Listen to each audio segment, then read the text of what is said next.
قیامت کا ذکر دنیا کے تمام مذاہب میں ملتا ہے۔ روایت میں آتا ہے کہ قیامت سورہ اسرافیل کی اس خوفناک چیخ کا نام ہے جس سے ساری کائنات زلزلے کی صورت میں لرز اٹھے گی، پہاڑ ریزہ ریزہ ہو جائیں گے۔ اس چیخ کی شدت سے تمام انسان اور جاندار مر جائیں گے۔ اس ہولناک دن کی خبر تمام انبیاء کرام نے دی، جبکہ اللہ کے آخری رسول حضور نبی اکرم صلی اللہ علیہ وآلہ وسلم نے بھی قرب قیامت کی چند نشانیاں بتائی ہیں، جن میں کعبہ کے طواف کا روکا جانا بھی شامل ہے، جو کہ دنیا بھر میں کورونا وائرس کے پھیلنے کے بعد سے ہو چکا ہے۔ سوال یہ ہے کہ اور وہ کون سی نشانیاں ہوں گی جن سے اندازہ لگ پائے گا کہ اب قیامت قریب ہے۔ کورونا وائرس کی وجہ سے سعودی عرب نے عارضی طور پر طواف خانہ کعبہ رکوا دیا ہے، جس کے بعد لوگوں نے اس کو قرب قیامت کی نشانی قرار دینا شروع کر دیا ہے، لیکن دراصل ایسا ہرگز نہیں، کیونکہ قرب قیامت کی نشانی میں طواف خانہ کعبہ کو زبردستی رکوانا شامل ہے، جو کہ فی الوقت پوری ہوتی دکھائی نہیں دے رہی۔ روایت یہ بھی بتاتی ہیں کہ حج کے موقوف ہونے کے بعد دوسرا بڑا واقعہ مسجد اقصی کو شہید کرنے کا رونما ہوگا، یعنی پہلے حج موقوف کیا جائے گا، اس کے بعد یہودی قوتیں بیت المقدس پر چڑھائی کر کے اسے شہید کر دیں گی۔ قرب قیامت کی ایک نشانی یہ بھی بتائی جاتی ہے کہ حج موقوف ہونے کے بعد سے لے کر حضرت عیسیٰ علیہ السلام کے نزول ہونے تک مسلمانوں پر نہایت کڑا وقت آئے گا۔ ان پر ظلم و ستم کے پہاڑ توڑے جائیں گے اور دنیا بھر کے مسلمان انتہائی زبوں حالی کا شکار ہوں گے۔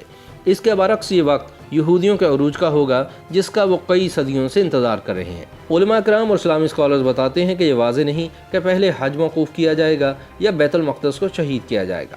دور حاضر میں فلسطین پر نظر دوڑائی جائے تو معلوم ہوتا ہے کہ بیت المقدس پر یہودی قابض ہیں۔ یہودی خود کہہ رہے ہیں کہ وہ بیت المقدس کو شہید کرنے کے لیے مناسب وقت کے انتظار میں ہیں۔ قرب قیامت کا وقت وہ ہوگا جب دنیا بھر کے مسلمان بیت المقدس کی شہادت جیسے بڑے اور المناک ترین واقعے پر بھی خاموش رہیں گے۔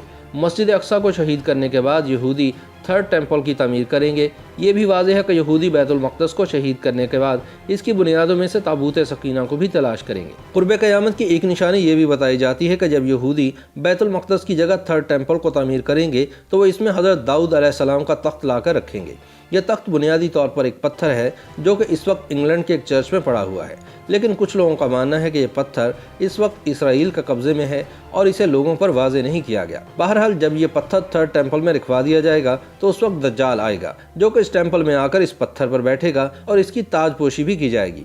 اس کے بعد دجال گریٹر اسرائیل کی بنیاد رکھے گا، جس کا نقشہ یہودیوں نے اپنی تعلیمات کے عین مطابق تیار کر رکھا ہے۔ سعودی عرب، عراق، شام، لبنان اور مصر کے بیشتر علاقے گریٹر اسرائیل کا حصہ بتائے گئے ہیں۔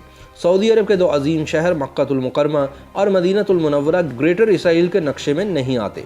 اس کے بعد حضرت امام مہدی علیہ السلام کا ظہور ہوگا، جس کے بعد مسلمان حضرت امام مہدی علیہ السلام کو اپنا خلیفہ چنیں گے اور پھر حق و باطل کے درمیان بڑی جنگ ہوگی اور مسلمانوں کو اس میں فتح نصیب ہوگی۔ حق و باطل کا یہ مارکہ آخری فیصلہ کن جنگ ہوگی جو کہ شام کی سرزمین پر لڑی جائے گی۔ کہا جاتا ہے کہ اس جنگ کے بعد حضرت عیسیٰ علیہ السلام کا ظہور ہوگا، جس کے بعد امام مہدی علیہ السلام اور حضرت عیسیٰ علیہ السلام مل کر دجال کو موت کے گھاٹ اتاریں گے۔ کتب میں قرب قیامت کی ایک اور بڑی نشانی یہ بتائی گئی ہے کہ سورج مغرب سے طلوع ہوگا، جس کے بعد توبہ کا دروازہ ہمیشہ کے لیے بند ہو جائے گا، اور اس دوران سعودی عرب میں صفا نامی پہاڑی پھٹنے سے ایک عجیب الخلقت جانور ظاہر ہوگا، جس کو قرآن مجید میں دابۃ الارض کہا گیا ہے۔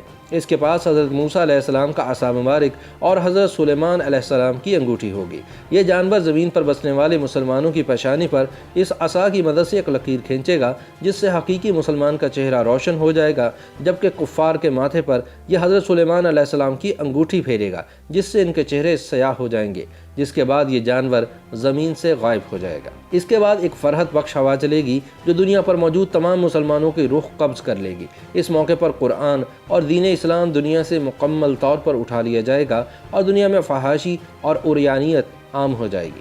اس کے بعد ایک آگ کی آندھی آئے گی جو تمام کافروں کو ملک شام میں جمع کر دے گی، جس کے بعد حضرت اسرافیل پہلا سور پھونکیں گے۔ ناظرین، یہی وہ دن ہوگا جس کا نام قیامت ہے۔ YouTube پر گوگلی نیوز دیکھنے کے لیے youtube.com کی سرچ بار میں googly news T V type کریں۔ گوگلی نیوز کے پیج پر سرخ رنگ کے سبسکرپشن والے بٹن پر کلک کرنا نہ بھولیے۔ YouTube پیج پر اپلوڈ ہونے والی ویڈیوز سے باخبر رہنے کے لیے بیل آئیکن پر کلک کیجیے۔ آپ کو ہر نئی ویڈیو کے بارے میں نوٹیفیکیشن موصول ہو جائے گا۔